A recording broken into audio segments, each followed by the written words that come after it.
प्रधानमंत्री नरेंद्र मोदी ने शनिवार को वर्चुअली 18वें रोजगार मेले में देश के 61,000 से ज्यादा युवाओं को सरकारी नौकरी के नियुक्ति पत्र सौंपे। आने वाले कुछ ही दिनों में ये तमाम युवा सरकारी नौकरी ज्वाइन करने वाले हैं। ये नियुक्ति गृह मंत्रालय, स्वास्थ्य और परिवार कल्याण मंत्रालय, वित्त सेवा विभाग, उच्च शिक्षा विभाग सहित अन्य विभागों में की गई है। रोजगार मेले का आयोजन देश के 45 जगहों पर किया जा रहा है। इस मौके पर प्रधानमंत्री मोदी ने वर्चुअली संबोधन में कहा कि युवाओं को नए मौके मिले हैं। ये सरकार की कोशिश है। प्रधानमंत्री मोदी ने कहा कि ये नियुक्ति पत्र सिर्फ एक नौकरी नहीं बल्कि नेशन बिल्डिंग का इन्विटेशन लेटर है। इस दौरान पीएम मोदी ने रोजगार सृजन और युवाओं के नेतृत्व वाले विकास पर भी जोर दिया। उन्होंने कहा कि सरकार इसे लेकर काम कर रही है। उन्होंने ये भी कहा कि भारत दुनिया के सबसे युवा देशों में से एक है और सरकार देश और विदेश में युवाओं के लिए रोजगार के नए अवसर पैदा करने के लिए लगातार काम कर रही है। मैं आप सभी युवाओं को बहुत बहुत बधाई और शुभकामनाएं देता हूं। साथियों, युवाओं को कौशल से जोड़ना और उन्हें रोजगार, स्वरोजगार के अवसर देना, ये हमारी सरकार की प्राथमिकता रही है।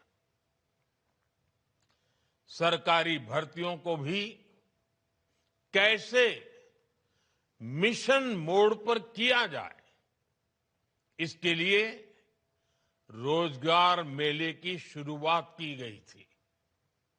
बीते वर्षों में रोजगार मेला एक इंस्टीट्यूशन बन गया है। इसके जरिए लाखों युवाओं को सरकार के अलग अलग विभागों में नियुक्ति पत्र मिल चुके हैं। प्रधानमंत्री मोदी ने वीडियो कॉन्फ्रेंसिंग के जरिए देश भर के 45 स्थानों पर रोजगार मेलों को संबोधित किया और कहा कि अलग अलग देशों के साथ व्यापार समझौते देश के युवाओं के लिए नए अवसर लेकर आ रहे हैं। प्रधानमंत्री ने आर्थिक गतिविधियों को बढ़ावा देने के मकसद से चल रहे सुधारों का भी जिक्र किया और कहा कि देश रिफॉर्म एक्सप्रेस पर निकल पड़ा है। प्रधानमंत्री ने युवाओं को नागरिक देवो भव का मंत्र देते हुए आई गॉट कर्म योगी प्लेटफॉर्म के जरिए खुद को लगातार अपग्रेड करने की सलाह दी और भरोसा जताया कि यही युवा 2047 तक भारत को विकसित राष्ट्र बनाएंगे। आज देश के 40 से अधिक स्थानों पर यह रोजगार मेला चल रहा है। इन सभी स्थानों पर मौजूद युवाओं का मैं विशेष तौर पर अभिनंदन करता हूं। साथियों, आज भारत दुनिया के सबसे युवा देशों में से एक है। हमारी सरकार का निरंतर प्रयास है कि भारत की युवा शक्ति के लिए देश दुनिया में नए नए अवसर बने। प्रधानमंत्री मोदी ने नारी शक्ति की भूमिका को भी खास तौर पर इस दौरान रेखांकित किया। उन्होंने बताया कि इस रोजगार मेले में 8,000 से ज्यादा बेटियों को नियुक्ति पत्र मिले हैं। बीते 11 सालों में देश के वर्कफोर्स में महिलाओं की भागीदारी करीब दोगुनी हो गई है, जबकि महिला स्वरोजगार की दर में 15% की बढ़ोतरी दर्ज की गई है। उन्होंने स्टार्टअप्स और एमएसएमई सेक्टर में महिला फाउंडर्स और डायरेक्टर्स की बढ़ती संख्या को सकारात्मक संकेत बताया है। 8,000 से ज्यादा बेटियों को भी नियुक्ति पत्र मिले हैं।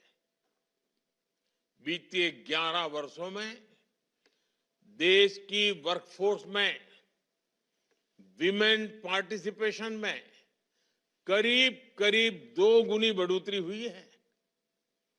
सरकार की मुद्रा और स्टार्टअप इंडिया जैसी योजनाओं का बहुत बड़ा फायदा हमारी बेटियों को हुआ है।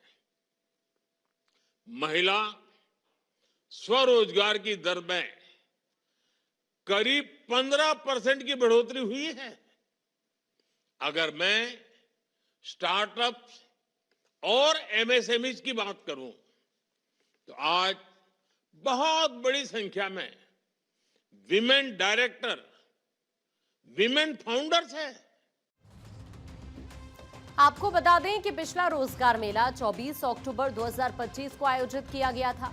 प्रधानमंत्री ने 22 अक्टूबर 2022 को रोजगार मेले का पहला फेज शुरू किया था और अब तक 11 लाख से ज्यादा लोगों को रोजगार मिल चुका है।